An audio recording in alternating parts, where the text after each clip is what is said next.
பேசுற நல்ல வார்த்தைகளுக்காக நன்றி செலுத்துறோம். ஒவ்வொரு பிள்ளைகளை கத்தரை தட்டி எழுப்புனதுக்காக நன்றி செலுத்துறோம்.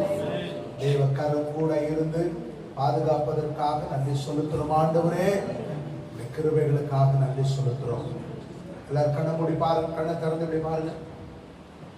கர்த்தருடைய நாமத்திற்கு மகிமை உண்டாகட்டும். கொஞ்சம் லேட் ஆனாலும் கர்த்தர் சிலரோடு நம்மளோடு கூட சில தெளிவா சில வார்த்தைகளை கர்த்தர் நம்மளோடு கூட பேசியிருக்கிறார். ரொம்ப நாளா என் மனசுல இருந்த ஒரு ஆசை என்னன்னா, நம்ம சர்ச்சில் இருக்கிற எல்லா குடும்பங்களும் ராத்திரில எழும்பி ஜெபம் பண்ணுங்கிறது தான். வெளியில ஜெபம் பண்றோம், கூட்டத்துல ஜெபம் பண்றோம், 10 பேருக்கு முன்னாடி ஜெபம் பண்றோம்.